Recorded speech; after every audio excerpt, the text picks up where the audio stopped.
atas waktunya. Assalamualaikum warahmatullahi wabarakatuh. Salam warahmatullahi wabarakatuh. Alhamdulillahirabbil alamin. Wassalatu wassalamu ala asrofil anbiya'i wal mursalin. Sayyidina Muhammadin wa ala alihi wa sahbihi ajmain amma ba'du. Yang terhormat dan yang kita banggakan, Ustadz Syam, Ustadz Ukir Saputro, dan eh, Ustadz atau Ustazah yang hadir pada pengajian malam hari ini, dan yang kami hormati Ketua dan Pengurus PMI serta Bapak-Bapak dan Ibu-Ibu dan rekan-rekan pengajian berkah mulia Indonesia. Pertama-tama dan yang utama, marilah kita panjatkan puji syukur kehadirat Allah Subhanahu wa taala, berkat rahmat taufik dan hidayah serta inayahnya kepada kita semua. Sampai hari ini insya Allah kita diberikan nikmat dalam nikmat iman dan kesehatan sehingga kita pada hari ini kita dapat mengikuti kajian rutin di Ahad malam yang diselenggarakan oleh Majelis Berkah Mulia Indonesia secara online.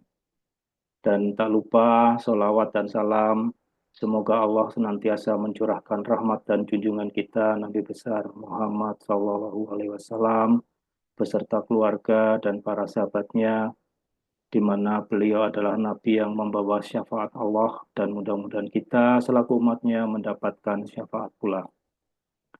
Bapak-bapak, ibu-ibu, serta rekan-rekan yang saya hormati, saya selaku pembawa acara akan membacakan susunan acara pada malam hari ini, tanggal 16 Februari 2025 atau bertepatan dengan tanggal 18 Sya'ban 1446.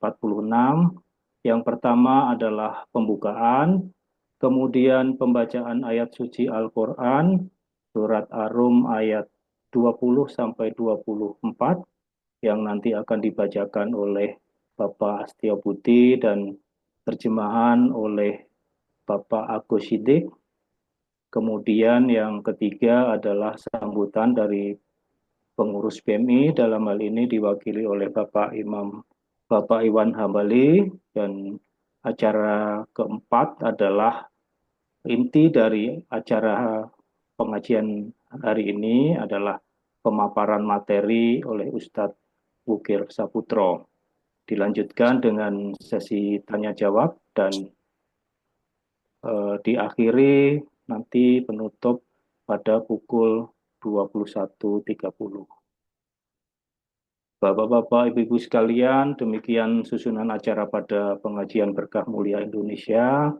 Selanjutnya, mari kita mulai pengajian malam hari ini dengan membaca basmalah. Bismillahirrahmanirrahim. Dilanjutkan dengan pembacaan ayat suci Al-Quran yang akan dibacakan tadi oleh Bapak Setio Budi dan terjemahannya nanti oleh Bapak Agus Sidik. Kami persilahkan.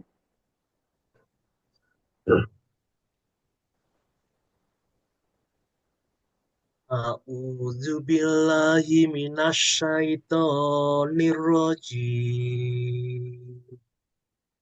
Wa min ayatihi an khalaqakum min turab summa idza antum basyarun tantashirun. Wa min ayatihi an khalaqalakum min anfusikum azwajan litaskunu ilaiha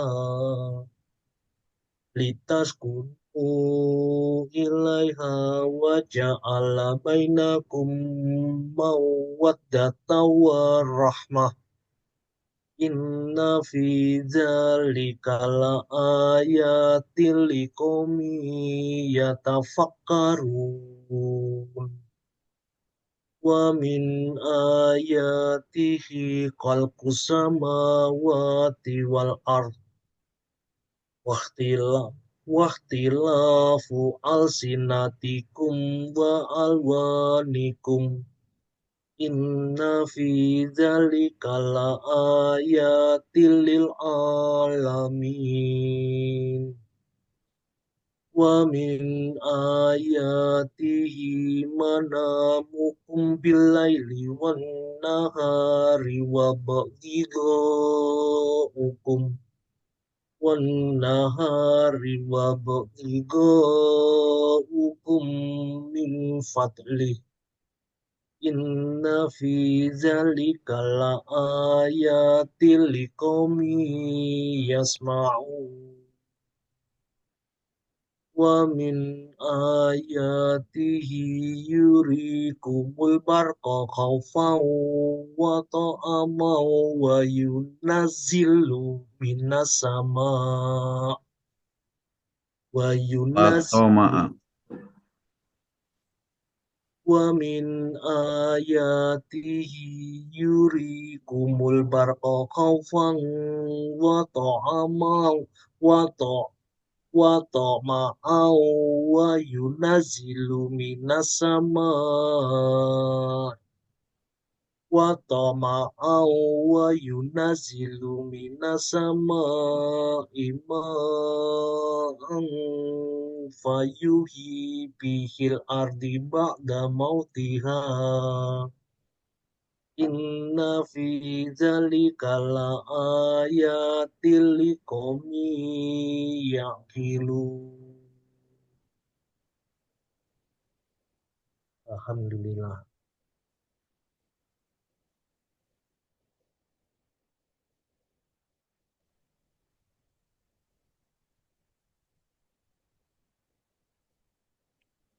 Aku berlindung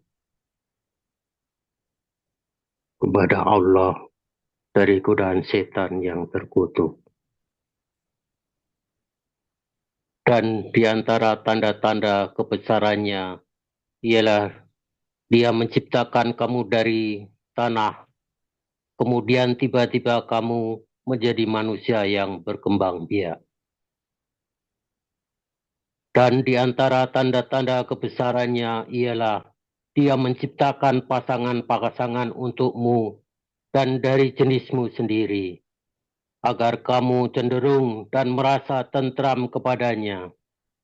Dan Dia menjadikan di antaramu rasa kasih dan sayang. Sungguh, pada yang demikian itu benar-benar terdapat tanda-tanda kebesaran Allah bagi kaum yang berpikir. Dan di antara tanda-tanda kebesarannya ialah penciptaan langit dan bumi. Perbedaan bahasamu dan warna kulitmu. Sungguh, pada demikian itu benar-benar terdapat tanda-tanda bagi orang-orang yang mengetahui. Dan di antara tanda-tanda kebesarannya ialah tidurmu pada waktu malam dan siang hari, dan usahamu mencari sebagian dari karunia-Nya. Sungguh, pada yang demikian itu benar-benar terdapat tanda-tanda bagi kaum yang mendengarkan. Dan di antara tanda-tanda kebesarannya, Dia memperlihatkan kilat kepadamu untuk menimbulkan ketakutan dan harapan. Dan Dia menurunkan air hujan dari langit. Lalu dengan air itu dihidupkannya bumi setelah mati atau kering. Sungguh, pada yang demikian itu benar-benar terdapat tanda-tanda bagi kaum yang mengerti. Maha benar Allah dengan segala firman-Nya. Assalamualaikum warahmatullahi wabarakatuh. Waalaikumsalam warahmatullahi wabarakatuh. Terima kasih Pak Setiabudi dan Pak Aguside atas pembacaan ayat suci Al-Quran dan terjemahannya. Demikian tadi Bapak-Bapak sekalian pembacaan ayat suci Al-Quran, ayat atau surat Ar-Rum ayat 20 sampai 24. Semoga dilimpahkan rahmat dan hidayah serta amal bagi Pak Setiabudi dan Pak Aguside serta juga kita yang mendengarkan. Amin, amin ya rabbal alamin. Baik, acara selanjutnya adalah sambutan atau prakata dari Kemut, Pak Sri.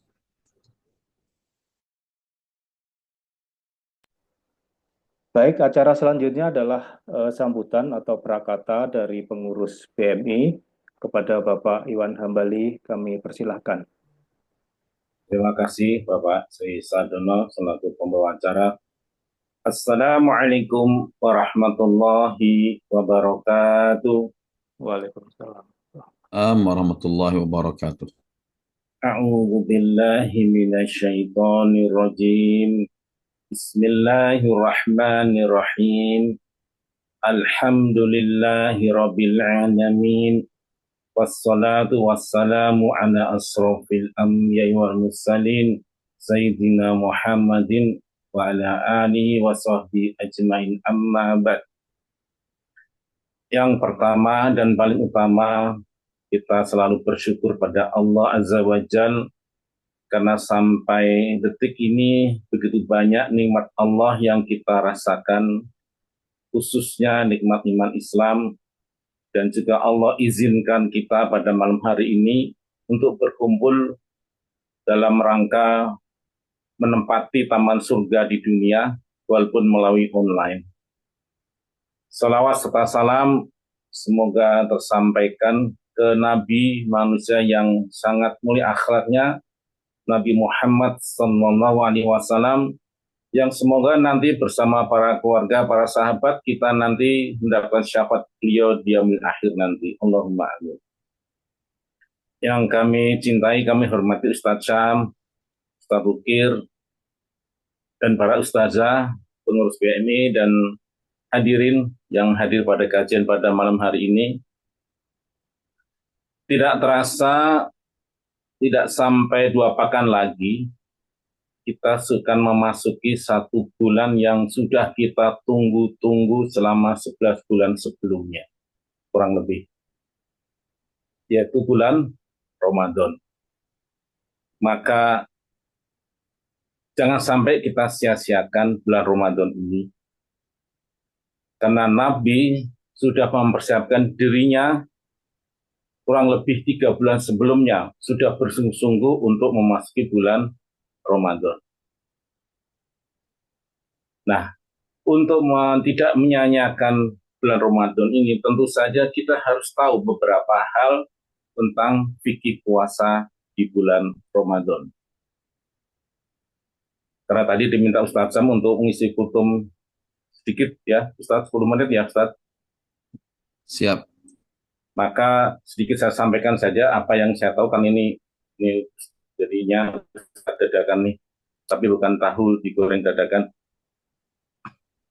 Maka kita harus tahu beberapa hal tentang fikih puasa di bulan Ramadan.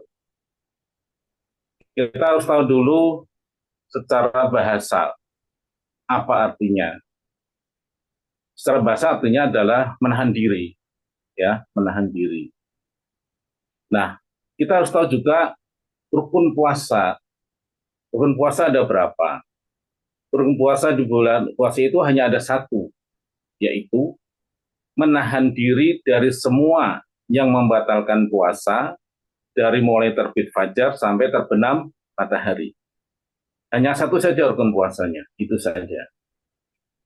Lalu kita harus tahu juga syarat-syarat puasa. Terbagi menjadi 2, yaitu syarat wajib dan syarat sah. Apa bedanya syarat wajib dan syarat sah? Syarat wajib itu ada ketika syarat ini, maka orang tersebut menjadi wajib puasa. Ya, syarat wajib adalah ketika ada syarat ini, maka orang tersebut wajib menjadi puasa. Tetapi syarat sah, ketika ada syarat ini, maka puasa orang tersebut menjadi sah. Itu bedanya. Sekarang saya sampaikan beberapa hal, nanti kita lihat apakah ini masuk dalam kategori syarat wajib atau syarat sah. Yang pertama adalah Islam. Islam ini menjadi syarat wajib dan syarat sah. Kita beragama Islam otomatis wajib untuk berpuasa di bulan Ramadan. Dan kalau kita beragama Islam, maka sah puasa kita nanti di bulan Ramadan. orang kafir tidak sah berpuasa di bulan Ramadan. Dan mereka juga tidak wajib berpuasa di bulan Ramadan karena mereka bukan Muslim. Walaupun ada tren di zaman sekarang ini melihat saudara kita orang Muslim berpuasa, namun mereka juga ikut-ikutan puasa. Boleh nggak? Ya boleh saja. Tetapi syaratnya tidak dipenuhi karena mereka bukan Muslim. Ini kami alami saat dulu kita KKN, ada satu tim KKN kami non-Muslim, tapi melihat teman-temannya puasa, ikut-ikutan puasa. Dan begitu selesai puasa di bulan Ramadan, dia bersaksi rasanya kok jadi enak badannya ya, jadi sehat ya. Ini pengaku jujur dia. Maka kita sebagai seorang yang beragama Islam, wajib bersyukur atas nikmat ini, seperti tadi yang saya sampaikan di awal. Yang kedua, syarat puasa yang kedua adalah balik, baik laki-laki maupun wanita. Ini merupakan syarat wajib saja, ya. Syarat wajib. Kenapa syarat wajib bukan syarat sah? Ya. Karena anak-anak kalau berpuasa boleh nggak? Anak-anak berpuasa boleh nggak? Boleh, tapi dia tidak wajib. Namun anak-anak kita ini harus sejak kecil sudah dididik untuk berpuasa sejak kecil, sejak dini, ya. Nah, yang menjadikan sekarang ini salah kaprah, walaupun kalau sekarang menjadi pembenaran, nak kamu nanti puasanya sampai jam 12 ya, nanti buka puasa, setelah itu puasa lagi. Ini menurut saya salah kaprah. Harusnya sejak sekarang dididik, nak kamu nanti berpuasa sampai terbenam matahari ya. Qadarullah kalau dia nggak kuat ya sudah, karena dia nggak wajib, berarti boleh buka puasa. Ini menjadi satu trik dan tips bagaimana mendidik anak-anak kita menjadi anak-anak yang kuat dalam hal ketakwaan pada Allah Azza wa Jalla. Syarat yang ketiga yaitu berakal. Kalau berakal ini merupakan syarat wajib dan syarat sah. Ya, berakal ini syarat wajib dan syarat sah. Karena orang gila nggak mungkin dia wajib puasa dan puasanya juga tidak sah. Bagaimana kalau ternyata nanti tiba-tiba dia gila di tengah-tengah puasa, lalu tengah-tengah sebelum asar, tengah-tengah asar, dia sudah sadar kembali. Bagaimana hukumnya? Nah, ini menjadi satu kasus menarik ini, ya, ini satu kasus menarik. Kalau di tengah-tengah dia menjadi gila, lalu sebelum masuk terbenam matahari dia sudah sadar kembali, maka dia tetap melanjutkan berpuasa. Tetapi beda kalau ternyata tiba-tiba dia gila sampai sehari lebih atau sampai 30 hari, maka gugurlah syarat puasanya, karena termasuk kategori orang-orang yang tidak berakal. Yang keempat, syarat puasa yang keempat, yaitu ini untuk akhwat ini, para ummahat, bersih dari haid dan nifas. Ini syarat sah puasa wanita. Mungkin nanti Bunda Rita atau ada ustazah yang menjelaskan secara detail tentang ini, karena saya nggak paham apa itu haid, apa itu nifas. Mungkin nanti bisa dijelaskan para ustazah yang paham tentang ini. Dan qadarullah kami berempat laki-laki semua, jadi nggak begitu paham. Kemudian kami lanjutkan. Aqua Romonulu. Itu nanti di sini aja udah. Syarat yang kelima yaitu mukim atau tidak safar. Nah, ini merupakan syarat wajib. Ya.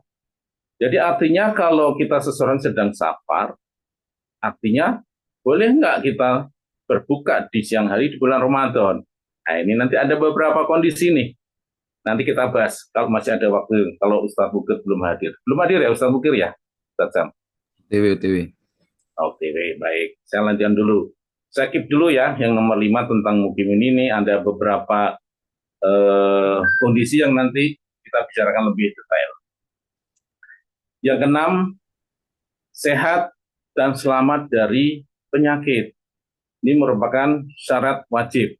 Tentu saja yang nomor 6 ini merupakan dengan syarat dan ketentuan yang berlaku. Siapa yang mempunyai otoritas menentukan bahwa dia sehat dan selamat dari penyakit? Tentunya kita harus pada ahlinya, yaitu dokter. Dokter yang bagaimanakah? Nah, ini ada kriteria nih.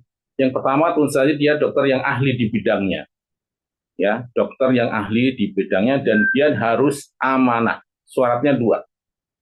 Satu, dokter yang ahli di bidangnya dan dia harus amanah. Apakah dia seorang muslim? Nggak ada syarat di sini. Syaratnya 2. Ahli dan amanah. Karena kadang-kadang ada juga dokter yang muslim tapi dia khianat. Ada, tidak amanah. Bahkan ada kadang-kadang ada dokter yang non-muslim tapi dia amanah, artinya profesional di dalam ahlinya. Nah, ini menjadi tantangan buat kita nih, kaum muslimin, ya, terutama di profesi dokter ini, tentang keahlian dan keamanahan. Lanjutkan yang ke-7, yaitu niat. Innamal a'malu binniyat. Ini merupakan syarat sah puasa yang harus dilakukan setiap malam, dilakukan mulai terbenam matahari sampai sebelum terbit fajar. Walaupun ini ada pendapat ulama lain yang membolehkan, ya, pendapat ulama lain membolehkan berniat puasa selama 1 bulan penuh dengan kondisi keadaan tertentu. Ini nanti ada pembahasan khusus tentang ini. Kalau saya lebih condong kepada yang pertama, yaitu berniat dilakukan setiap malam, dilakukan mulai terbenam matahari sampai sebelum terbit fajar besok paginya. Nah, tadi seperti yang sampaikan tadi, ada beberapa keadaan orang-orang yang memiliki uzur yang membolehkan dia untuk berbuka puasa di siang hari di bulan Ramadan. Kita bahas yang kelompok pertama. Saya kayak Ustadz beneran belum ya, Ustadz Sam? Sudah. Hadir. Ya? Sudah hadir. Oh, udah hadir, baik. Kalau begitu, karena ini kalau dibahas ini panjang lebar, agak tinggi. Saya nanti di hari depan. Ya, di sisi depan nanti semoga Allah masih berikan umur panjang, keberkahan buat kita semua. Dan ini karena dadakan, mohon maaf kalau ada kekhilafan, ada ketidaktepatan. Namun harapan saya semoga ini bermanfaat buat kita semua. Terima kasih. Kami akhiri. Assalamualaikum warahmatullahi wabarakatuh. Waalaikumsalam warahmatullahi wabarakatuh. Terima kasih Mas Iwan Hambali atas sambutan sekaligus kultumnya. Semoga dapat bermanfaat buat kita semua. Baik, menginjak acara berikutnya adalah acara inti dari kajian malam hari ini. Dan alhamdulillah Ustadz Bukir sudah hadir bersama kita. Materi pada kajian malam hari ini adalah takut kepada Allah oleh Ustadz Bukir Saputro. Mohon izin waktu Ustadz sampai jam 21.15. Kami persilakan Ustadz.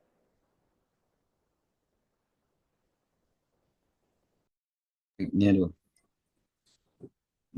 Mic-nya dibuat dulu mic-nya.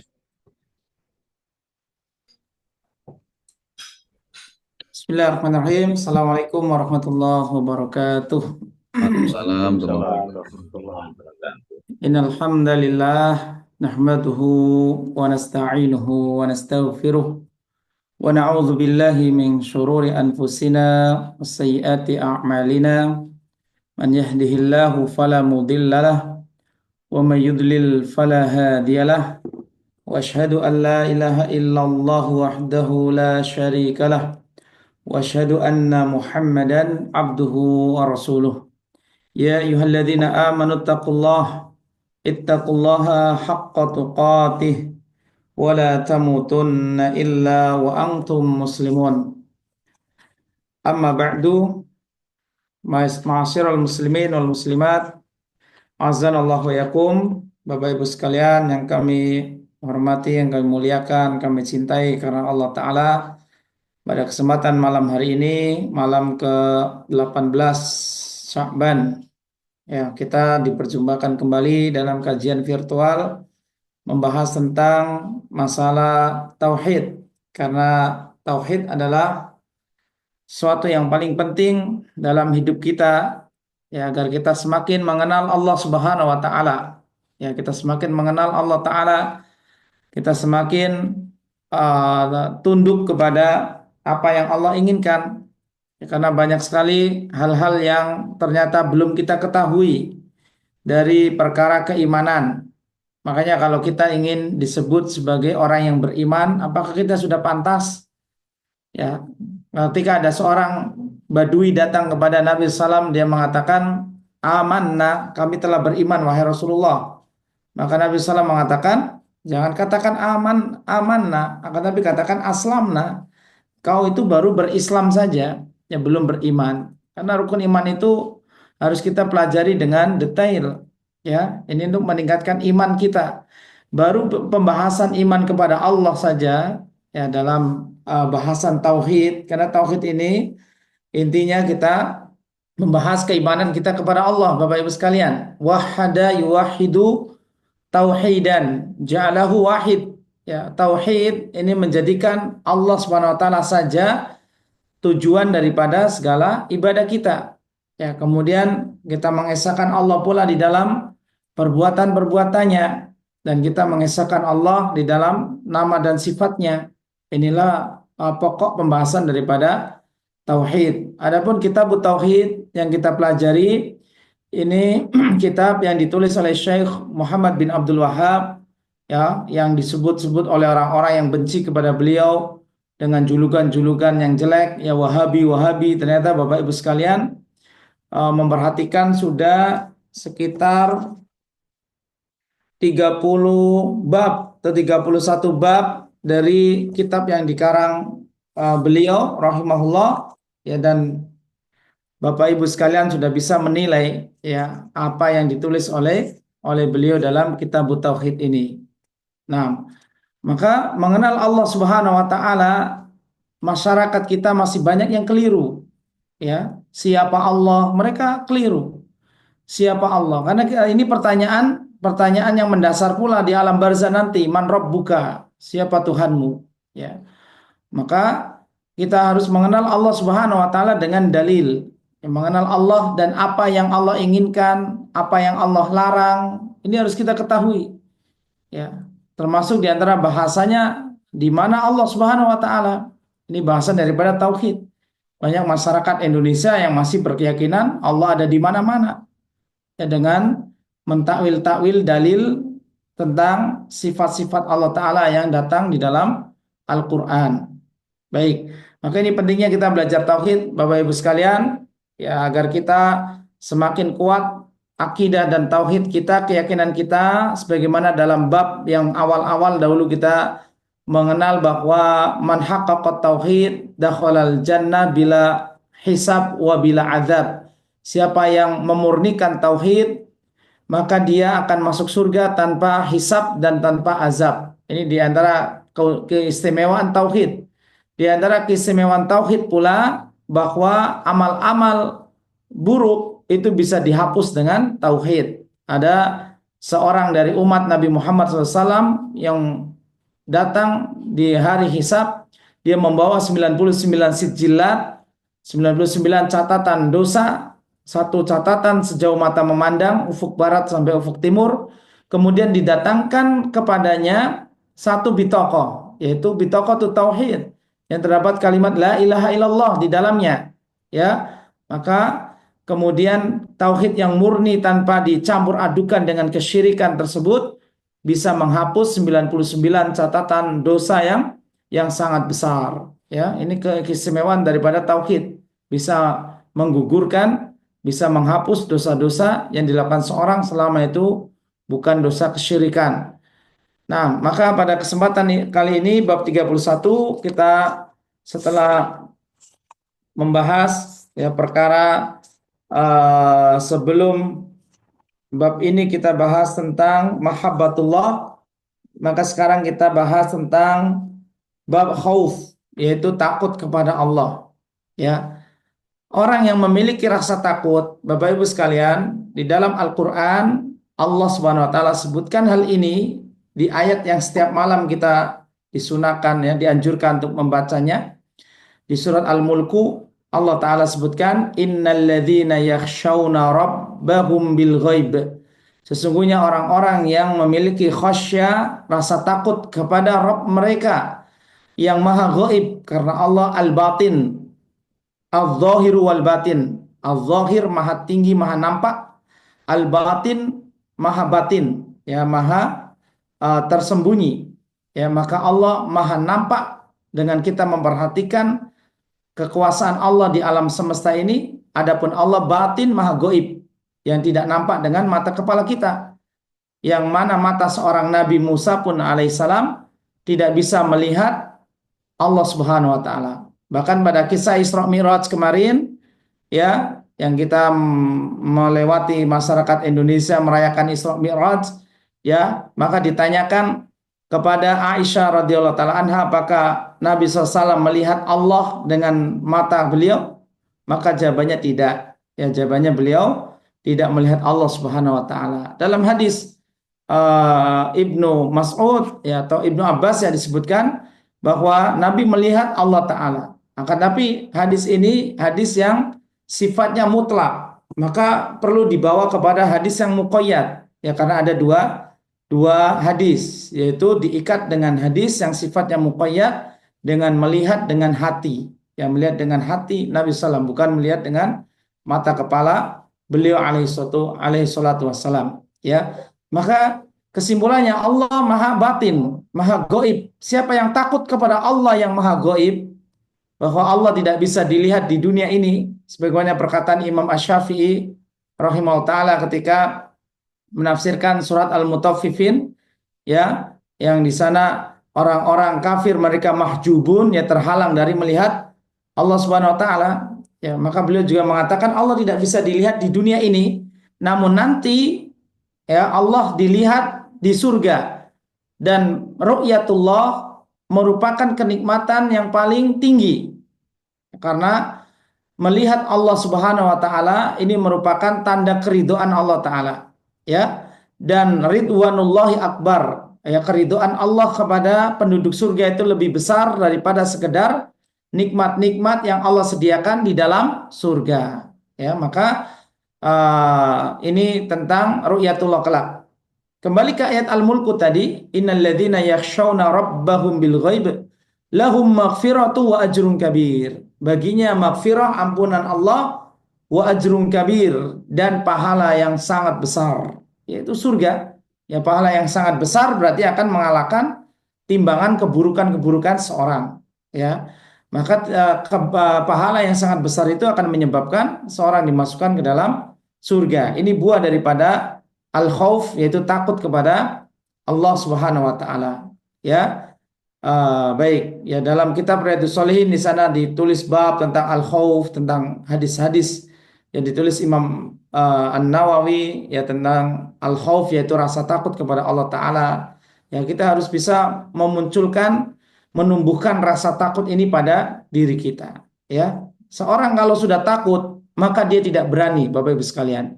Ini analogi sederhana, analogi yang bisa difahami oleh anak-anak SD, anak-anak SMP ataupun SMA yang mereka sudah balik, ya, bahwa orang yang takut dia tidak akan berani. Kalau orang takut kepada Allah, dia tidak berani meninggalkan perintah Allah Ta'ala dan tidak berani menerjang larangan Allah Ta'ala. Ini buah daripada al-khauf, yaitu takut. Baik, kita lihat di sini bab 31, bab qaulullah ta'ala innama dzalikumus syaitanu yukhawwifu awliya'ah fala takhafuhum wa khafuni in kuntum mu'minin. Ini ada di surat Ali Imran ayat 175. Ya, Syekh rahimahullah berkata, firman Allah Ta'ala dalam surah Ali Imran, sesungguhnya mereka, yaitu setan, yang menakut-nakuti engkau dengan teman-teman setianya. Karena itulah janganlah kamu takut kepada mereka, tapi takutlah kepadaku jika kamu orang-orang yang beriman. Jadi takut ini bagian dari cabang iman.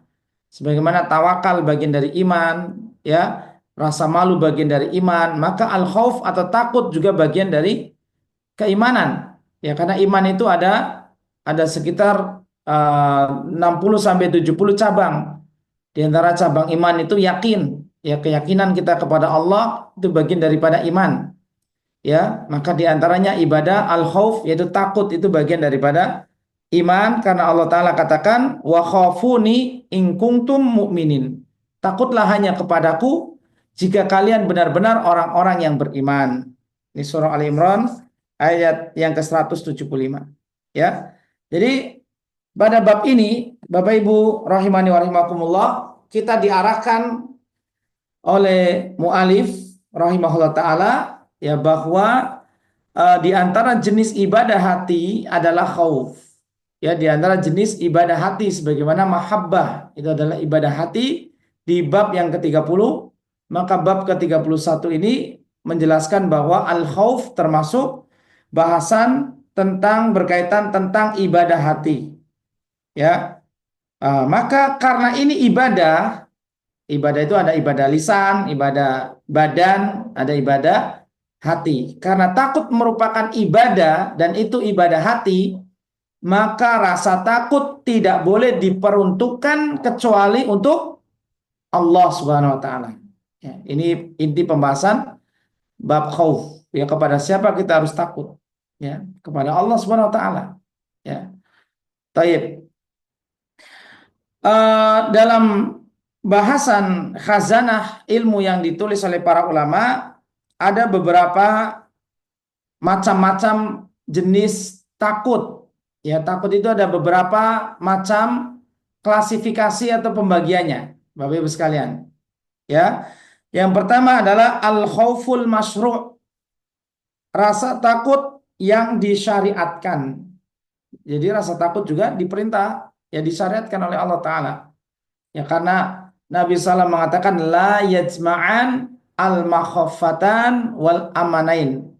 Al-makhaffatain wal amanain. Tidak akan berkumpul dua rasa aman dan dua rasa takut. Kalau seorang itu sudah merasa aman di dunia ini, aman-aman saja, aman sentosa, maksudnya aman dari makar Allah, aman dari azab Allah. Karena semua kita harus berusaha membebaskan diri dari azab Allah, Pak. Karena kita banyak dosa. Dan jarak dosa dan neraka itu sangat dekat. Bahkan Nabi SAW katakan, kita itu dekat dengan neraka min syiraki na'lih. Lebih dekat dari tali sendal kita sendiri. Bagaimana kita dekat dengan surga sedekat tali sendal, maka ternyata kita juga dekat dengan neraka sedekat tali sendal kita. Tali sendal itu kan nempel dekat di bawah kaki kita. Ya, maka surga dan neraka ternyata kata Nabi SAW sedekat tali sendal, ya, sedekat tali sendal kita. Ya, maka perhatikan, ya, kita harus menggabungkan ar-raja dan khauf dalam hadis ini. Ini hadis ditulis oleh Imam An-Nawawi dalam Riyadhus Shalihin di bab terakhir. Jadi ada bab roja sendiri, bab takut sendiri, kemudian beliau menulis menggabungkan antara takut dan harap. Ini harus digabungkan dalam kehidupan kita, Bapak Ibu sekalian. Ya. Kenapa? Karena jarak antara surga dekat, jarak kita dengan neraka pun dekat. Ya, jadi jangan kita ngaji dengan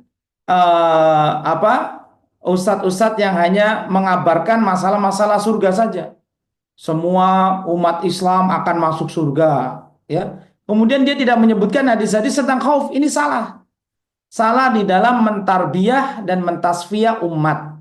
Umat ini, Pak, kalau dielus-elus doang, ya, dielus-elus, dikasih kabar ini, kabar gembira ini, kabar gembira itu, maka rasa takutnya tidak muncul. Ya, dan ini keliru karena metode Allah Ta'ala dalam mengajarkan kita ada tarhib, ada targhib. Tarhib menakut-nakuti, targhib memotivasi. Ya, coba lihat surat Al-Ghasyiyah. Berapa ayat awal, 7 ayat awal itu berbicara tentang siksa neraka. Hal ataka hadithul ghasyiyah wujuhu yawma idzin khashi'a 'amilatun nasibah tasla naran hamiyah. Baru Allah Ta'ala sebutkan wa wujuhu yauma idzin na'imah. Itu targhib supaya kita termotivasi. Tapi bagian awalnya ada penyebutan tarhib, ancaman. Ya, sebagian dai-dai hanya menyebutkan setiap umat Islam akan masuk surga.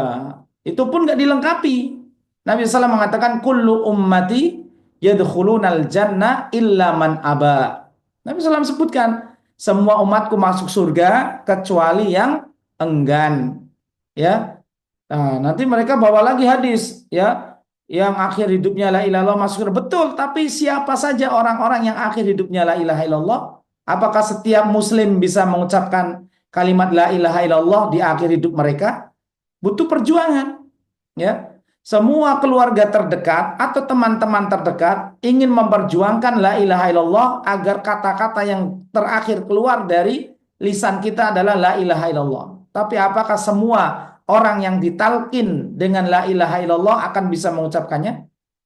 Tentu ini semua tergantung taufik dari Allah Subhanahu wa taala, ya. Karena sakaratul maut atau ikhtidor, bab ikhtidor ini sangat berat, Pak. Lebih berat dari menghadapi 1000 pedang, ya. Nah, berat sekali masalah sakaratul maut. Nabi SAW katakan innalil mauti la syakarat. Sungguhnya kematian itu memiliki sakarat. Sakarat ini rasa ikhtidor, waktu ikhtidor rasa sakit ya ketika dicabut ini. Maka siapa yang bisa mengucapkan la ilaha illallah? Ya, tentu orang-orang yang mereka beriman kepada Allah dengan keimanan yang benar. Ya, Allah SWT katakan yusabbitullahu alladhina amanu bil qawli tsabiti fil hayati dunya wa fil akhirah. Ya, di surat Ibrahim. Allah akan kuatkan orang-orang beriman. Maka tugas kita memperbaiki keimanan kita. Selalu jaddidu al-iman, ya, memperbarui iman dengan zikir la ilaha illallah, dengan ngaji tauhid, dengan banyak membaca Al-Quran, iman akan meningkat, ya. Dengan mentadaburi ciptaan-ciptaan Allah, iman juga akan meningkat. Ya, kalau kita beriman dan betul-betul dengan keimanan yang baik, insya Allah Allah akan teguhkan kita. Yusabbitullah alladzina amanu, ya, bil qauli sabit fil hayati dunya. Saat kita akan meninggal, kita pun dimudahkan. Ya, ini perjuangan kita, ya, perjuangan kita semua. Baik. Jadi yang pertama adalah al-khauf al-masru', takut yang disyariatkan. Takut yang disyariatkan ini adalah takut kepada Allah. Orang yang aman dari makar Allah, dia tidak akan merasakan aman di akhirat. Karena akhirat itu huru-haranya begitu besar. Huru-hara akhirat begitu besar. Ahwanul akhirah. Ya, ahwanul akhirah ini begitu besar. Ya, hari kiamat saja begitu besar, apalagi perkara hari kebangkitan. Ya, orang-orang kafir ketika sudah diletakkan mayat jasad-jasad mereka di kuburan, ya, dia tidak ingin segera dibangkitkan, tegakkan, tidak segera ingin ditegakkan kiamat. Kenapa? Padahal dia mengalami siksa kubur, ya, karena siksa di akhirat lebih parah daripada siksa yang ada di alam barzah, di kuburan. Ya. Adapun orang-orang beriman ingin segera ditegakkan hari kiamat untuk mengunduh pahala-pahala yang telah dia kerjakan. Maka ini kesempatan kita, Bapak Ibu sekalian, 12 hari lagi, 12 malam lagi kita akan memasuki Ramadan kurang lebih. Maka di Ramadan itu, ya, amal-amal soleh dilipat gandakan. Ya, maka bersiap-siaplah, ya, untuk menyambut kegembiraan kita terhadap bulan Ramadan. Gembira itu ada dua, gembira yang bermakna dan gembira yang nggak bermakna. Gembira yang nggak ada maknanya, gembira yang tidak ada hubungannya dengan surga. Ya, gembira naik odong-odong, ya kan? Kan sekarang yang naik odong-odong anak-anak, bukan anak-anak doang, Pak, mak-maknya ikut naik odong-odong juga, ya. Ini sebenarnya modusnya mak-mak ini, mau naik odong-odong ngajak anak. Dia seneng nggak seneng, ya? Ya alhamdulillah, ya. Nah, ini bukan mencela mereka, enggak. Maksudnya gembira naik wahana-wahana permainan, gembira ketika pergi healing liburan, itu gembira tapi tidak ada hubungannya dengan surga. Namun gembiranya kita memasuki bulan Ramadan karena waktu itu, Pak, Bu, waktu adalah usulun ni'am, pokok-pokok kenikmatan itu waktu, dan itu akan dihisap nanti. maka dengan disampaikannya kita ke waktu dilipat gandakannya amal, yaitu bulan Ramadan, ini merupakan kenikmatan yang sangat besar, sehingga peluang kita untuk menambah amal soleh menjadi lebih besar. Ya, memang amal di bulan Ramadan dilipat gandakan, Ustadz. Iya, ya. Dalilnya banyak. Dalil yang menunjukkan hal ini, dalil tentang malam Lailatul Qadar. Ya, satu malamnya seperti lebih baik dari 1000 bulan. Ya, ini rahmat Allah Ta'ala kepada kita, kepada umat Islam saja Lailatul Qadar itu. Ya, untuk mengimbangi amal-amal umat dahulu yang usia Nabi Adam 960 tahun, usia Nabi Nuh lebih dari 1000 tahun. Coba lihat usia orang-orang dahulu panjang sekali. Namun dengan diberikannya malam Lailatul Qadar, ya kita beribadah ya seolah-olah kita seperti beribadah 83 tahun bahkan lebih baik. Ya kalau 10 tahun berturut-turut kita bersungguh-sungguh mencari Lailatul Qadar, berarti usia kita seperti 830 tahun lebih ya seolah-olah. Maka ini rahmat Allah Ta'ala. Kemudian dalil orang yang berumrah di bulan Ramadan, al-umratu fi Ramadan kahajatin ma'i, ta'dilu hajah ma'i. Umrah di bulan Ramadan pahalanya seperti haji, bahkan haji bersama Rasulullah SAW. Ini menunjukkan dalil bahwa Ramadan itu pahala dilipat gandakan. Imam Ibnul Jauzi menyebutkan seandai seorang penghuni kubur di alam barzah diizinkan hidup 1 hari saja untuk menambah amal soleh, maka mereka akan minta dihidupkan sehari di bulan Ramadan, ya untuk berpuasa dan untuk berbuat amal soleh, karena mereka ingin dihidupkan. Laula akhartani ila ajalin qarib fa asaddaqa wa akum minas solihin. Aku akan bersedekah, aku akan menjadi orang soleh, aku akan mengamalkan amal soleh. Maka mereka ingin dihidupkan di bulan Ramadan, ya karena begitu besarnya keagungan bulan Ramadan ini. Maka kita wajib bergembira, Pak. Ini gembira kita menentukan nikmat ibadah kita di bulan Ramadan. Orang-orang munafik, ya kalau datang bulan Ramadan dia nggak menikmati Ramadan karena menahan rasa lapar, menahan rasa dahaga, haus, ya. Ya, mereka ibadah puasanya menahan lapar. Apalagi yang fasik. Yang fasik betul-betul mereka meninggalkan ibadah di bulan-bulan Ramadan. Ya, tidak ada gembira sama sekali di hati mereka terhadap kedatangan bulan Ramadan. Malah Nabi SAW sebelum datang Ramadan, beliau banyak berpuasa di bulan Sya'ban, persiapan. Beliau bergembira atas datangnya bulan Ramadan. Ketika datang bulan Ramadan, beliau memberi kabar gembira kepada para sahabat. Ya, kemudian beliau menjelaskan fikih-fikih tentang puasa Ramadan. Ini yang dilakukan Nabi SAW sebelum masuk ke bulan Ramadan. Ya, ketika masuk bulan Ramadan, beliau mempraktekkan, ya, beliau sahur. Kemudian beliau bersabda, innallaha malaikatahu yusalluna ala aqilatis sahur. Kemakal Nabi SAW bersabda, Allah dan malaikat bersolawat kepada orang yang makan sahur. Maka jangan malas, Pak, untuk makan sahur, ya. Ibu-ibu udah masak, ya, nggak dimakan, ya. Kalaupun memang nggak masak, ingin mencoba sahur dengan korma, itu yang terbaik. Nikmat sahur at-tamr, ya, nikmat sahur yang terbaik adalah dengan kurma, ya, karena kurma itu ajaib, ya. Kurma itu ajaib, Pak. Dia itu nutrisi kandungan glukosanya itu cukup untuk menahan lapar. Ya, orang yang makan kurma mungkin 7 butir, ya. Kalau nggak cukup 7 butir, ya 9 butir atau 15 butir terserah. Secukupnya, ya. Itu dimakan, ya. Itu nutrisi kurma ini akan mempengaruhi puasa kita sepanjang hari. Karena perkataan Nabi itu wahyu, Pak. Wa ma yantiqu anil hawa in huwa illa wahyu yuha. Kalau Nabi berkata sebaik-baik sahur adalah kurma, bukan berarti karena Nabi orang Arab di sana nggak ada makanan kecuali kurma, bukan. Di sana ada daging, ada marok, ya, marok daging yang dikuahin, ada gandum, ada roti, ya, gandum halus, gandum kasar, ada banyak makanan di sana, ada buah-buahan yang lain juga. Namun tentu sabda Nabi SAW ini adalah wahyu. Jadi kalau Anda ingin coba sahur dengan kurma, silakan Pak. Ini mengamalkan sunnah juga, ya, sahur dengan kurma. Ya, ini Nabi SAW lakukan. Kemudian sekali-kali Nabi SAW dalam ketika azan puasa Ramadan masih dalam keadaan junub, itu boleh. Ya, sekali-kali bukan berkali-kali.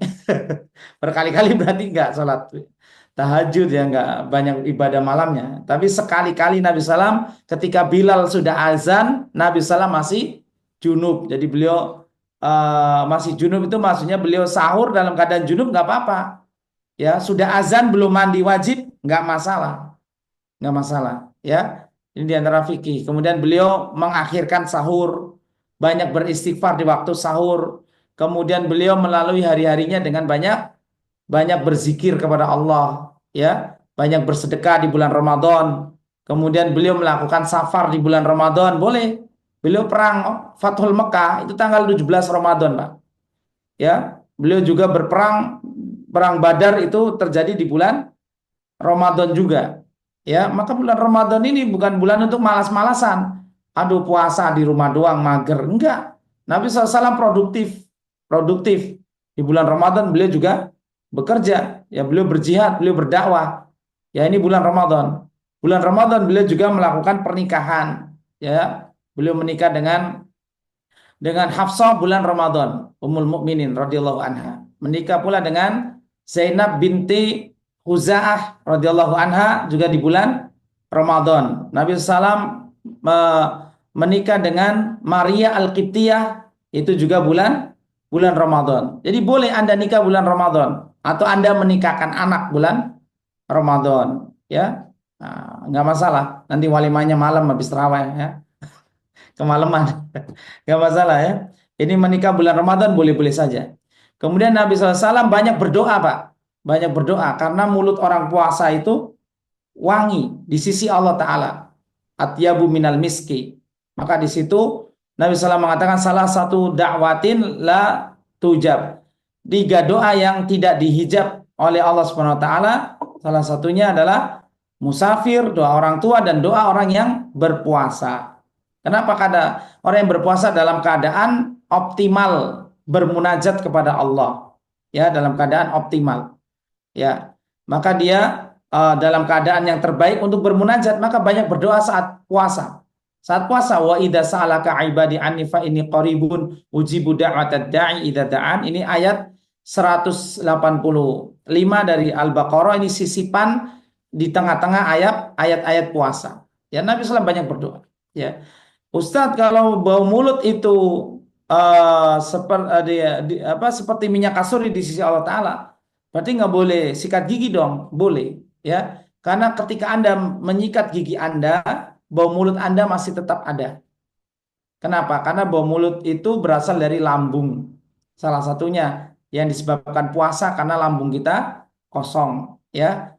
Menahan syahwat makanan yang kita cintai untuk zat yang kita cintai. Kita meninggalkan apa yang kita cintai berupa makanan, minuman, dan syahwat libido atau syahwat birahi kita kepada istri kita, ya, pasangan kita, untuk zat yang lebih kita cintai, yaitu Allah Subhanahu wa taala. Ya, makanya puasa pahalanya luar biasa. Ya, pahalanya untuk Allah. Ya, fa innahu li wa ana ajzi bih. Sehingga puasa itu amalan yang paling bisa diharapkan.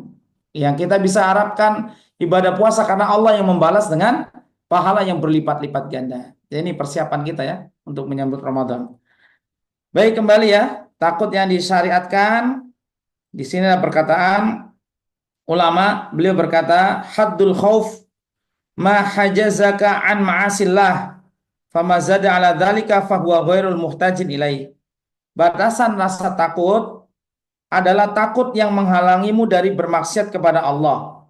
Adapun lebih dari itu, maka tidak dibutuhkan sama sekali, ya. Nah, seperti orang yang takut berlebih-lebihan, ya. Berlebih-lebihan ini tidak dibutuhkan. Dia takut meninggal dalam keadaan hutang-hutang ribanya belum lunas, ya. Takut sampai membinasakan dirinya, sampai nangis setiap hari, ya, sampai meratapi keadaannya. Nah, ini tidak diharapkan. Ya, kalau memang masih terjerat utang riba, bertobat kepada Allah yang pertama. Yang kedua, berikhtiar untuk melunasi hutang tersebut dengan ikhtiar maksimal. Kalau ada kemelekatan pada diri kita, ini yang melekat misalkan jam Rolex harga 500 juta, ya melekat dijual untuk bayar hutang. Kita punya mobil, punya tanah yang melekat, ya itu sertifikatnya kan ada di berangkas kita, jual untuk bayar hutang. Ini baru ya, jangan takut doang tapi nggak ada action, ya. Baik, jadi rasa takut yang dibutuhkan ini takut kepada Allah supaya kita menghindari maksiat. Ya, karena orang yang takut dia dia tidak berani bermaksiat kepada Allah Ta'ala. Ya, adapun kita ketika bermaksiat maka rasa takut kita, iman kita hilang sementara ya. Tidaklah orang berzina kecuali tidaklah dia beriman ya, mencuri maka dia tidak beriman ya kan, iman kita lepas ya dengan tiada rasa takutnya di dalam hati ya. Baik, di sini disebutkan syarat agar seorang bisa takut kepada Allah dengan sebenar-benarnya takut, maka dia juga harus menggabungkan dengan roja atau harapan. Jangan hanya kita memiliki rasa takut saja. Rasa takut yang berlebih-lebihan akan membuat kita putus asa. Sementara Allah berfirman, la taqnatu mir rahmatillah. Jangan berputus asa dari rahmat Allah. Ya, maka takut kita cukup agar kita menghindari dosa dan maksiat, karena dosa itu adalah gerbang menuju neraka. Jarak antara dosa dan neraka tidak ada jarak. Ya, tidak ada jarak. Wa amman khafat mawazinu fa ummuhu hawiyah. Adapun orang yang perbuatan dosanya lebih banyak, maka tempat kembalinya adalah neraka hawiyah. Allah langsung sebutkan konsekuensinya, fa ummuhu hawiyah. Ya, maka perbuatan dosa ini ada konsekuensinya. Ya, konsekuensi dosa. Makanya istighfar itu Pak, Bu, istighfar ini tidak hanya zikir tapi dia juga doa. Orang yang beristighfar kepada Allah berarti dia meminta dua hal. Hal yang pertama agar dosanya ditutupi Allah Ta'ala. Ya, nah ini kan bulan Ramadan, bulan maghfirah ya, bulan ampunan. Siangnya ampunan, karena puasa itu ampunan. Man shoma Ramadhana imanan wa ihtisaban ghufira. Jadi ampuni, ghufira lahu ma taqaddama min dzambi. Malamnya juga ampunan. Man qoma Ramadhana, siapa yang sholat taraweh maka ampunan. Ya, ampunan. Baik. Baik ya, jadi ini dia rasa takut, dia harus disertai dengan roja. Karena rasa takut yang tidak disertai dengan roja, dia akan membuat putus asa. Ya, baik. Rasa cinta yang berlebihan tanpa diiringi takut, dia akan ngelunjak. Dia akan ngelunjak. Seperti cintanya para habib-habib yang berlebih-lebihan. Dia mengatakan, kalau aku nggak malu sama Allah ya, aku akan padamkan api neraka ya. Ya, dia berlebih-lebihan melunjak karena dia tidak takut dengan Allah Subhanahu wa taala dari konsekuensi ucapan yang dia ucapkan. Yang mereka berdalih berceramah agama itu kebanyakan cerita, dongeng. Padahal kita sudah mencukupkan diri, Al-Qur'an itu sepertiganya sudah dongeng, sudah Al-Qur'an, sudah kisah. Kisah-kisahkan aja kisah-kisah yang di Al-Quran. Nggak harus dikisahin Habib Fulan, ya kan? Habib Fulan ini mi'raj sehari 70 kali. Siapa yang bilang Habib bisa mi'raj sehari 70 kali? Ya, ini tentu tidak ada rasa takut. Karena setiap ucapan akan dicatat oleh Raqib dan Atid. Ya, dicatat dia. Mayalfid min qaul. Apa yang terucap di ucapan, ya dia akan dimintai pertanggungjawaban. Nanti dia berkelok-kelok lagi jawabannya, oh ini ilmu tentang hakikat ya. Adapun Rasulullah SAW mengajarkan syariat kepada kalian. Ini yang sudah hakikat beda tingkatan. Lah siapa yang ngajarin hakikat-hakikatan? Ya. Nah, ilmu hakikat nggak seperti itu. Ilmu hakikat itu kalau hakikatnya Anda sedang diuji ya, diuji masalah sama orang lain, hakikatnya Allah ingin Anda memaafkan, itu baru ilmu hakikat Pak. Ya, ini namanya salah satu ilmu hakikat. Hakikat kita berdosa, hakikatnya supaya kita bertaubat. Ya, itu disebut hakikat, bukan hakikat pada cerita Gedabrus di depan orang-orang awam yang membodohi mereka. Berbicara agama tanpa ilmu disebut ruwaibidah. Ini dinamakan oleh Nabi SAW ruwaibidah, ya, tukang-tukang ceramah yang tidak didasari ilmu. Ini benar lagi Ramadan pada ceramah. Siapa yang gembira, man fariha bikudumi Ramadan. Siapa yang bergembira dengan datangnya bulan Ramadan, Allah akan bebaskan badannya dari api neraka. Ya, nah, ini tentu ini bukan hadis. La aslalahu, tidak ada asalnya ini hadis. Bahkan lebih parah dari hadis maudhu. Kalau hadis maudhu masih ada perawinya.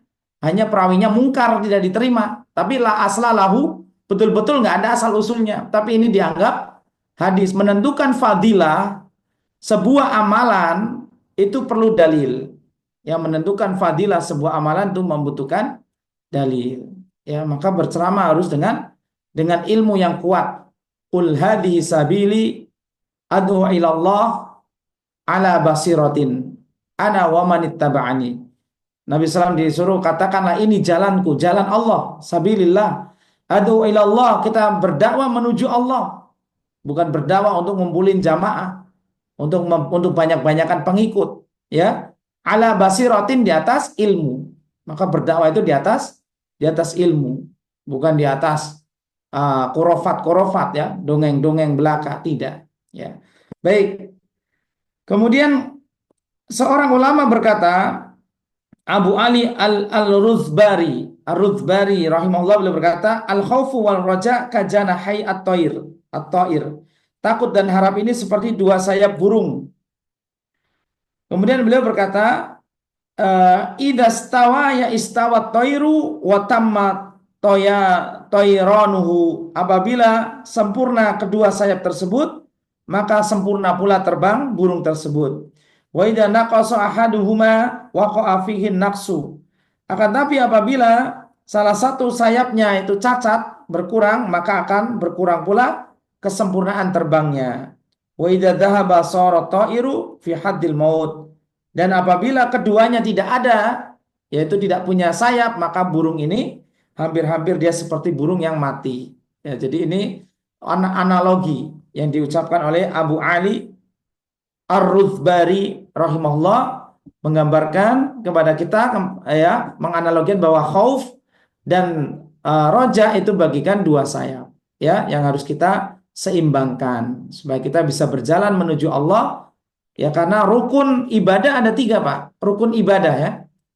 Rukun ibadah secara umum, yaitu adanya mahabbah, cinta kita kepada Allah. Orang munafik beribadah tapi mereka nggak cinta sama Allah, sehingga ibadahnya malas-malasan. Kemudian yang kedua, harapan kita dimasukkan ke surga, ya. Boleh apa tidak boleh kita beribadah mencari ridho Allah. Terus yang kedua, kita mengharap surga, boleh-boleh saja. Betul, ibadah kita ikhlas karena Allah. Bahkan Nabi SAW dalam satu kesempatan, Bapak Ibu sekalian, tidak hanya beliau memberikan tazkiyah siapa yang syahid, ya, dia akan masuk surga, ya, dijanjikan 100 tingkatan surga bagi para mujahid, para syahidin, para syahid, ya. Akan tapi beliau juga mengatakan, man qatala qatilan falahu salabuh. Siapa yang membunuh musuh, ini pada perang Hunain. Karena pada perang Hunain kita di babak pertama lari tunggang langgang, wallau mudbirin. Allah Ta'ala katakan wallau mudbirin, betul-betul kita kabur tunggang langgang, lari, kena serangan dadakan, serangan anak panah di lembah Hunain yang tidak diduga-duga, ya. Maka Nabi SAW di tengah kecamuk peperangan beliau mengatakan, siapa yang membunuh musuh, maka apa yang menempel pada badan musuh itu berupa emas, perak, ya, pedang, tameng, ya, pelana kuda, kudanya sekaligus kalau masih hidup, ya, maka baginya, maka harta rampasannya untuk dia sendiri, ya, untuk dia sendiri, ya. Maka Abu Qatadah di sini sampai mendapat harta rampasan sampai bisa beli tanah di kota Madinah gara-gara dia banyak membunuh musuh. Bahkan Abu Thalha membunuh 20 orang dan harta yang dia kumpulkan sangat banyak. Ini motivasi dunia boleh, Pak, ya, memotivasi dunia seperti boleh. Nabi SAW memotivasi akhirat, juga beliau memotivasi dunia. Jadi jangan ada yang mengatakan, oh saya beribadah nggak minta surga, nggak takut juga sama neraka. Lah ente siapa? Ini ilmu dari mana? Ya, ya ilmu dari guru-guru saya dong, ya. Lah, kenapa ini nggak ngambil ilmu dari Nabi SAW yang beliau menyemangati para sahabat dengan pahala-pahala juga. Ya, ini namanya roja. Bahkan dengan perkara dunia yang perang dapat gonima, itu kan perkara dunia. Tidak hanya gonima secara nanti dia dapat gonima kembali. Ya, dia akan tapi di perang Hunain tersebut untuk mengalahkan musuh yang begitu banyak, sahabat butuh motivasi. Nabi SAW memotivasi. Karena musuh kita banyak, Pak. 12.000 melawan 20.000 lebih. Ya, ini orang-orang kabilah Hawazin yang tinggal di kota Taif sekarang. Kalau Bapak umroh ke kota Taif, dulu itu kawasannya kabilah Hawazin yang dia betul-betul akan menyerang, meminta berperang kepada Nabi SAW saat menaklukkan kota Mekah. Dia nggak takut. Dia mengatakan Muhammad itu ya perang lawan kabilah-kabilah kecil sehingga dia bisa menang. Itu kebetulan. Kalau sama ngelawan kita orang-orang Hunain, orang-orang Hawazin, nggak akan menang mereka. Ya kita punya strategi. Ya biarkan mereka datang, nanti kita serang dadakan mereka. Ya dan itu yang terjadi di awal peperangan. Hanya saja Nabi SAW bersama 80 orang sahabat bertahan. Allah turunkan sakinah. Ini ada di surat At-Taubah ya. Allah turunkan as-sakinah kepada Nabi SAW. Ya, dan Nabi berhasil memukul mundur pasukan mereka, pasukan Hunain. Ini terjadi di perang Hunain. Ya, baik. Kembali ya di sini rasa takut pada diri kita harus kita bina, harus dilatih. Kita harus hadirkan rasa takut tersebut pada diri kita. Ya.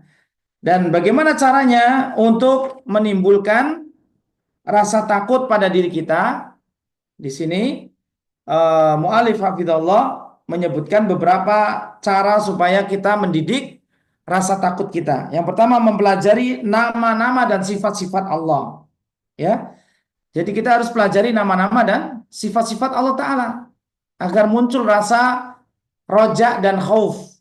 Ya. Di antara nama-nama yang menimbulkan roja salah satunya Ar-Rahman, Ar-Rahim, Ar-Razzaq, Ar-Razik, Al-Wahhab. Ini menimbulkan rasa roja kita kepada Allah. Nama-nama yang kita pelajari dari Asmaul Husna yang akan menimbulkan rasa takut, Al-Mutakabbir, ya, Al-Jabbar, Al-Qahhar.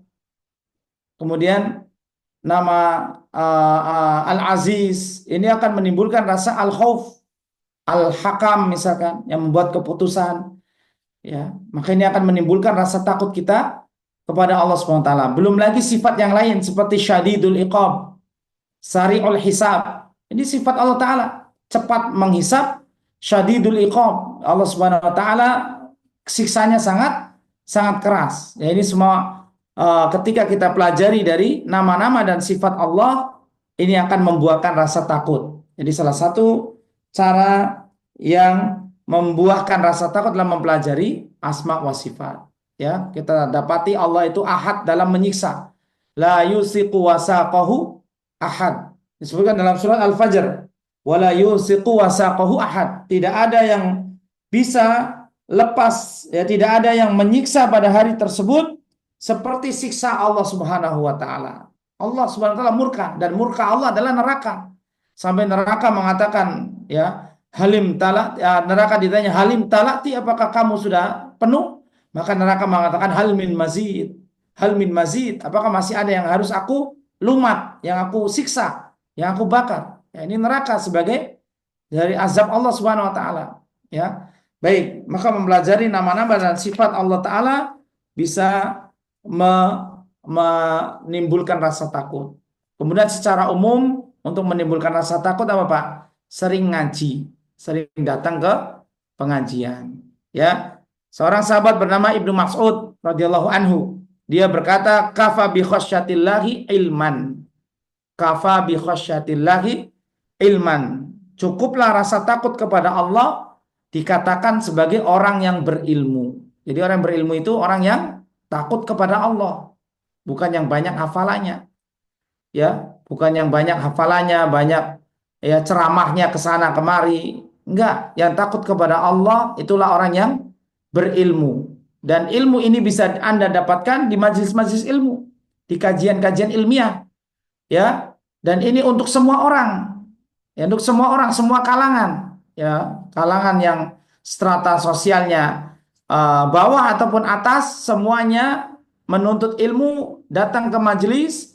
Ketika dia memiliki rasa takut dari ilmu yang dia dapatkan, itulah orang berilmu. Jadi orang berilmu bukan yang gelarnya banyak, tapi yang memiliki rasa takut kepada Allah Subhanahu wa taala.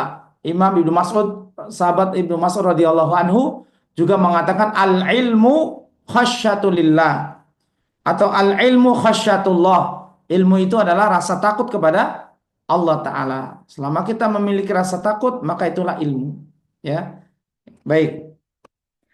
Kemudian secara tegas di Al-Quran disebutkan innama yakhshallaha min ibadihil ulama. Innama ini yufidul hasar, pembahasan. Bahwasanya di antara hamba-hamba Allah yang hanya takut kepada Allah dari hamba-hambanya adalah mereka alim ulama. Mereka alim, orang yang berilmu. Ulama, para orang-orang alim tersebut. Ya, jadi ini yang memiliki rasa takut kepada Allah Subhanahu Wa Taala. Jadi ilmu seorang berbanding lurus dengan rasa takutnya kepada Allah Subhanahu Wa Taala. Semakin tumbuh rasa takut seorang penuntut ilmu kepada Allah, maka semakin benar dan terang bahwa dia orang yang semakin berilmu. Dan ilmu ini apa yang Nabi SAW katakan, ya, man yuridihillahu bihi khairan yufaqihu fiddin. Itulah orang yang dikehendaki kebaikan oleh Allah Ta'ala. Yu'til hikmah wa may yu'tal hikmah faqad utiya khairan katsira. Allah memberikan ilmu, hikmah. Hikmah itu ilmu, ya. Siapa yang diberikan ilmu oleh Allah Ta'ala, maka dialah orang yang telah diberikan kebaikan yang sangat banyak. Baik. Kemudian secara ringkas karena waktu sudah 21.15 ya. Baik. Yang kedua adalah memahami bagaimana sifat azab Allah. Mengetahui ancaman-ancaman dan azab yang telah Allah sebutkan di dalam Al-Quran maupun yang Nabi SAW sebutkan dalam hadis.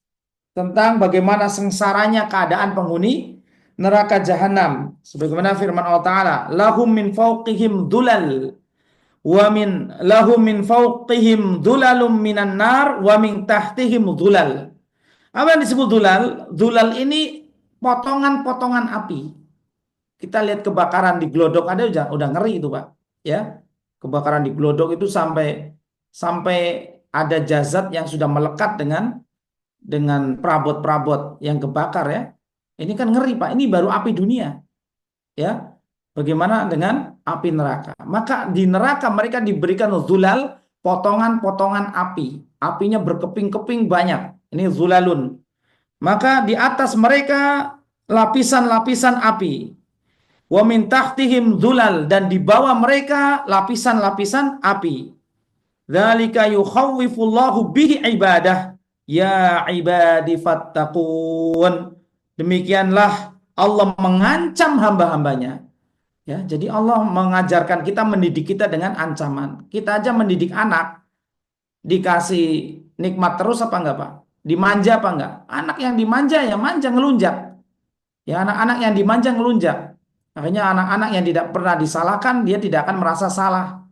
Ya, dan ini akan berpengaruh dalam kehidupan sehari-harinya nanti kelak. Ya, dia berbuat salah tapi tidak merasa salah karena tidak dididik, tidak pernah ditakut-takutin orang tuanya, nggak pernah diancam oleh orang tuanya kalau kamu begini, konsekuensinya begini. Maka lihat generasi sekarang, berbuat dosa tapi merasa tidak berdosa karena nggak ada pelajaran dari orang tuanya dahulu. Ya, maka demikian Allah mengancam hamba-hambanya. Ya, Allah mengancam hamba-hambanya. Dzalika yukhawwifullahu bihi ibadah. Ya ibadi fattaqun. Wahai hamba-hambaku, takutlah kalian kepadaku. Kita disuruh untuk takut, Pak. Jadi takut kepada Allah itu suruhan, perintah dari Allah Subhanahu wa taala. Ya.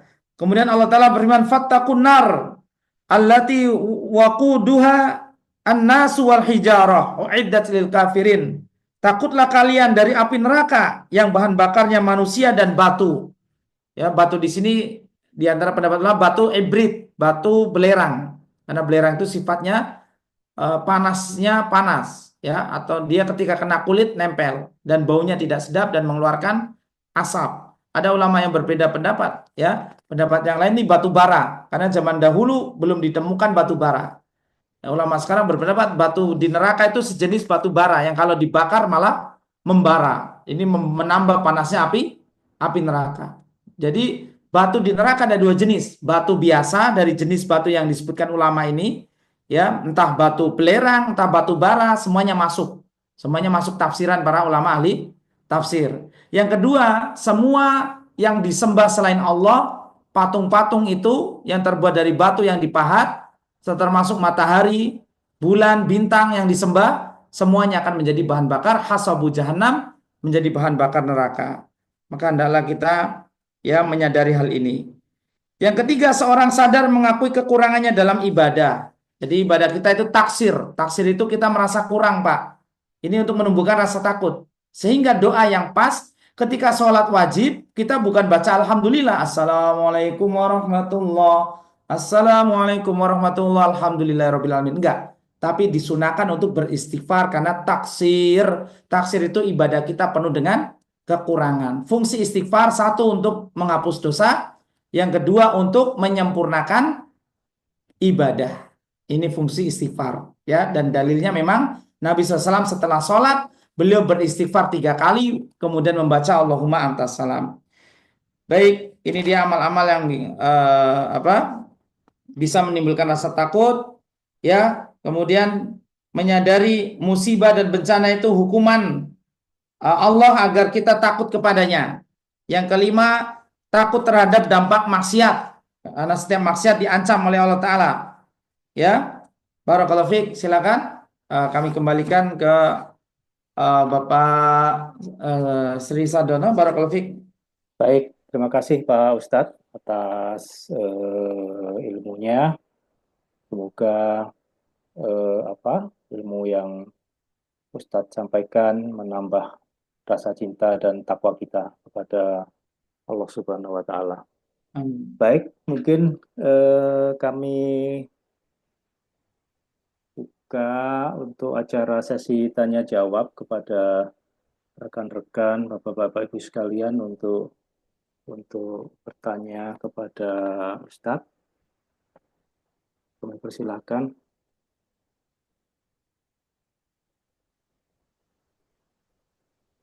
Baik, silakan Bapak Ibu, jika ada yang dipertanyakan. Jika tidak, nanti kita akan closing, ya. Karena sudah malam mungkin, ya. Ini malah isanya mundur, Pak. Ini isa jam 8, ya. Isanya ya setengah 8. Maksudnya biasanya masjid-masjid selesai ya jam 8. Baik, ada yang ditanyakan apa tidak? Silakan rekan-rekan. Pak Hari. Pak Hari. Apa tuh? Pak Ari, silakan. Assalamualaikum warahmatullahi wabarakatuh. Selamat malam. Salam. Izin bertanya Ustadz Ukir. Betul. Kita sebagai umat muslim ya, kita itu di samping ada ada banyak ya, artinya yang Allah berikan seperti Ramadan itu pahala yang berlipat, atau kita melaksanakan puasa-puasa tertentu yang bisa menghapus dosa 1 tahun sebelumnya dan ke depan, atau kita mungkin dapatkan Lailatul Qadar yang setara 83 tahun ya ibadah. Nah, sementara itu kita juga ada kemungkinan untuk masuk ke dalam neraka begitu, Ustaz. Nah, jadi kita sebagai muslim ini sebetulnya lebih lebih yakin atau lebih kemungkinan besarnya itu ke arah mana gitu, Ustaz? Artinya antara ke surga atau ke neraka begitu. Jazakallah. Nah, barakallahu fikum. Jadi inilah yang disebutkan para ulama tentang hadis yang membuat para ulama menangis itu, ya. Hadis diantaranya hadis di Arba'in Nawawi tentang penetapan takdir kita, karena surga dan neraka sudah ditakdirkan. Hanya saja Nabi SAW memotivasi kita, i'malu kullun miyasar lima khuliqa lahu. Beramallah kalian sesuai dengan apa yang Allah perintahkan. kullun muyassar lima khuliqalahu. Semua akan dimudahkan kepada tempat kembalinya kelak sesuai dengan takdir yang Allah takdirkan. Kalau kita ditakdirkan ke surga, maka insya Allah kita akan diberi taufik Allah Ta'ala untuk melakukan amal-amal soleh, tidak meninggalkan yang wajib, ya, kemudian tidak melakukan yang haram. Ya, maka Imam Ibnu Qayyim punya catatan menarik ya tentang muqarrabin, derajat ashabul yamin itu ciri-cirinya apa, derajat muqarrabin ciri-cirinya apa. Ya, di antara muqarrabin cirinya itu mengerjakan yang wajib, meninggalkan yang haram, ya, meninggalkan yang makruh, mengerjakan yang sunnah, ya, melakukan yang mubah tapi diniatkan untuk mencari pahala Allah, seperti mandi supaya sholatnya kuat, ya, seperti olahraga agar ibadah kita semakin kuat. Ini perkara yang dilakukan oleh orang-orang muqarrabin. Kemudian orang-orang muqarrabin dia memiliki keistimewaan dalam zuhud dan warok. Zuhud terhadap dunia dan warok ya berhati-hati terhadap perkara-perkara akhirat yang tidak bermanfaat untuk akhirat kita tinggalkan. Ini tentang orang-orang muqarrabin. Adapun tentang tadi yang Bapak sebutkan ya, kita itu berpotensi ini dan itu betul. Kullun nasi yaghdu faba'i'un nafsah fa mu'tikuha au mubikuha. Setiap manusia berjalan dan dia menebus diri sendiri, diri masing-masing. Ada yang menebus diri dari azab Allah dengan bertakwa, ada yang menjerumuskan dirinya dengan melampiaskan syahwat. Ya, ini semua kita terancam neraka, betul. Ya, perkara rezeki sudah pasti, Allah sudah atur rezeki. Tapi perkara kembali kita surga dan neraka itu belum pasti. Ada orang yang beramal dengan ahli surga, kemudian di akhir hayat dia melakukan amal ahli neraka, fayadkhuluha, maka dia akan masuk neraka. Dan ada orang yang beramal dengan ahli neraka, di akhir hayat dia bertaubat, dia beramal dengan ahli surga, maka dia pun masuk surga. Ya, semua atas kehendak Allah Ta'ala. Namun para ulama memberi catatan, diantaranya Imam Ibnu Abil Is dalam sarah kitab Thahawiyah, hendaklah kita membesarkan rasa takut saat kita sehat seperti sekarang. Ya, di antaranya ada yang mengatakan seimbangkan antara khauf dan roja, betul, seimbangkan. Di antaranya ada yang mengatakan perbesar rasa takut kita kepada Allah Subhanahu wa Ta'ala. Ya, karena rasa takut itu akan berdampak hebat dalam kehidupan dunia akhirat kita. Di dunia kita nggak macam-macam, nggak berani bermaksiat kepada Allah. Ya, kenapa koruptor pada korupsi? Karena mereka nggak takut kepada Allah Ta'ala, takut kezolimannya kepada rakyat Indonesia ini. Ya, korupsi, apalagi korupsi yang paling parah, bikin kebijakan, ya, bikin kebijakan aturan yang merugikan rakyat. Ya, ini korupsi yang luar biasa. Apakah dia tidak takut? Tidak takut. Ya, dia tidak takut terhadap hari hisab. Ya, ini ciri-ciri Fir'aun yang disebutkan Nabi Musa berlindung dari Fir'aun yang tidak takut kepada hari hisab. Ya, baik. Adapun ketika kita sakit, maka yang perlu diperbesar adalah rojak kita, Pak. Saat kita sakit menjelang kematian kita, ini kita harus menyadari ya bahwa yang perlu diperjuangkan adalah rojak yang diperbesar. Sehingga di antara adab-adab orang menjenguk orang sakit, selain membawakan hadiah, memberi buah-buahan atau obat-obatan, menghiburnya, ya, kemudian tidak lama-lama karena memberatkan dia yang dijenguk. Ini menjenguk orang sakit itu jangan lama-lama, Pak. Jangan sampai kita disuguhin kopi, ya. Kalau bisa cepat-cepat izin, ya. Kenapa? Karena memberatkan orang yang sakit. Ya, kecuali ada yang mau dibicarakan tentang wasiat, ya, akhi saya berwasiat gini-gini, antum jadi saksi saya, itu boleh, agak lama boleh. Nah, di antara adab orang sakit itu mengabarkan kabar-kabar gembira, Masya Allah, antum ini orang baik, ya, walaupun dulunya antum ya sama saya, sama-sama bandel, tapi kita di akhir-akhir hayat sudah ngaji ya, di BMI ini ya, kita udah berusaha belajar Al-Quran bareng-bareng ya sama Ustadz BMI ya, kita juga ngaji, maka mudah-mudahan Allah ampuni dosa-dosa kita. Dan disebutin kebaikan-kebaikannya, Pak. Ya, ketika kita menjenguk orang sakit, dianjurkan menyebutkan kebaikan-kebaikannya. Dulu ketika Amr bin As mau meninggal, beliau sudah berwanti-wanti, nanti kalau aku meninggal, ya, aku mengalami 3 masa. Masa aku memerangi Rasulullah SAW. Kalau aku meninggal saat itu, aku pasti masuk neraka.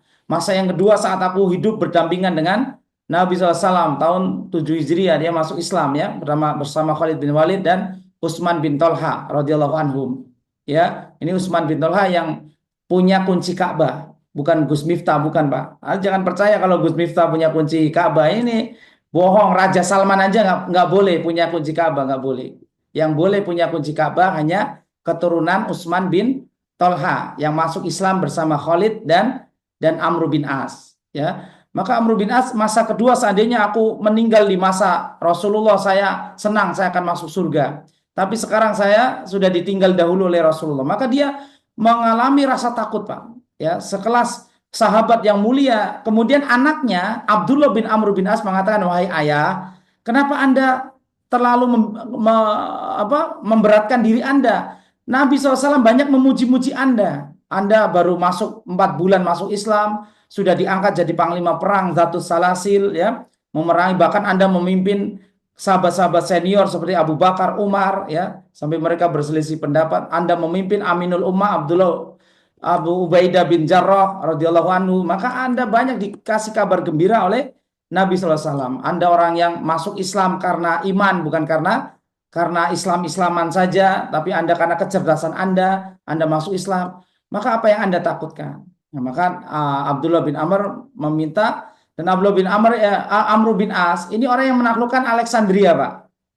Kekuatan dulu negara imperium, negara yang kuat salah satunya Mesir, ya. Mesir ini punya agama Kristen, ya, yang berpusat di Alexandria.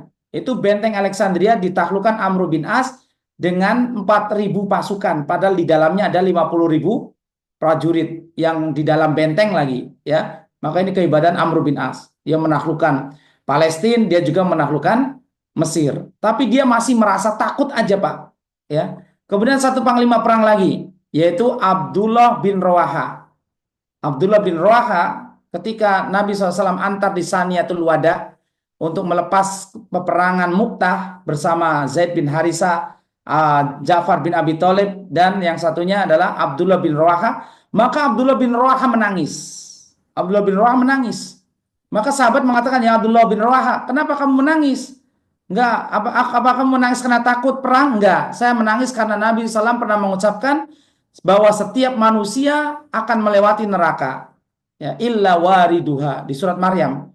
Ya, setiap manusia akan melewati neraka. Maka aku menangis mengingat sabda Nabi SAW tersebut. Ya, yang nanti Abdullah Rawaha wafat, gugur di pertempuran Mu'tah. 3 panglima ini gugur nanti, Pak. Maka Abdullah bin Rawaha ini pintar bersair, maka dia bersair untuk menghibur dirinya. Bayangkan Abdullah bin Rawaha takut terhadap ayat Al-Quran karena membaca ayat Al-Quran, padahal beliau ikut perang Badar, beliau ikut perang Uhud, beliau ikut perang Khandaq, beliau ikut perang, ya, perang-perang yang lain seperti perang Khaybar, ya. Maka di perang Mu'tah sama Khaybar dulu, saya lupa. Maka beliau banyak ikut peperangan bersama Rasulullah SAW, akan tapi beliau tidak membesarkan diri, tapi beliau masih merasa takut kepada Allah Ta'ala. Ya, jadi yang perlu dibesarkan rasa takut, tapi nanti kalau sudah ada firasat kita akan berjumpa dengan Allah, besarkan harapan, ya, besarkan harapan. Barakallahu fiik. Silakan, Pak.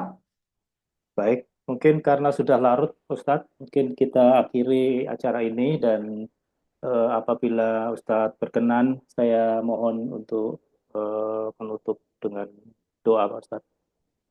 Nah, barakallahu fiik, ya, kita berdoa mohon kepada Allah Subhanahu wa taala dengan nama-nama yang maha indah dan sifat-sifat yang maha tinggi. Semoga Allah Subhanahu wa taala kumpulkan kita, ya, di surganya kelak. Amin ya rabbal alamin. Semoga Allah Subhanahu wa taala memberikan kita ilmu, karena ilmu ini adalah jalan menuju surga. Man salaka tariqan yaltamisu fihi ilman, sahalallahu lahu bihi tariqan ilal jannah. Dan semoga kita diberikan Allah SWT kemudahan untuk beramal soleh, terutama di bulan Ramadan yang sebentar lagi ada di depan mata kita. Semoga Allah jumpakan kita dengan bulan Ramadan dan dikaruniakan taufik untuk beramal soleh, ya, di bulan Ramadan tersebut, dan kita memperoleh ampunan dan banyak berkah dan kebaikan di bulan tersebut. Karena Nabi SAW bersabda, man hurimaha faqad hurima. Siapa yang diharamkan dari kebaikan-kebaikan bulan Ramadan karena tidak sungguh-sungguh, maka dia telah diharamkan dari berbagai macam kebaikan. Semoga kebaikan itu kita dapatkan, dan semoga kita pula orang-orang yang termasuk dibebaskan dari api neraka setiap malam di malam-malam Ramadan berdasarkan sabda Nabi SAW, innalillahi utaqa'u minan nar wa dzalika kulla lailah. Barakallahu fikum. Wassalamualaikum warahmatullahi wabarakatuh. Waalaikumsalam warahmatullahi wabarakatuh. Terima kasih Pak Ustadz Bukir atas doanya. Semoga dijabah Allah Subhanahu wa Ta'ala. Baik, di akhir penghujung acara pengajian BMI ini, izinkan saya selaku pembawa acara menutup acara ini, dan insya Allah kita dapat bertemu kembali sepekan mendatang. Dan tak lupa saya mohon maaf apabila dalam memandu pelaksanaan acara pengajian ini terdapat kesalahan atau ucapan yang kurang berkenan di hati rekan-rekan semua. Kita tutup dengan membaca hamdalah, alhamdulillahirrahmanirrahim, dan doa penutup kafaratul majelis.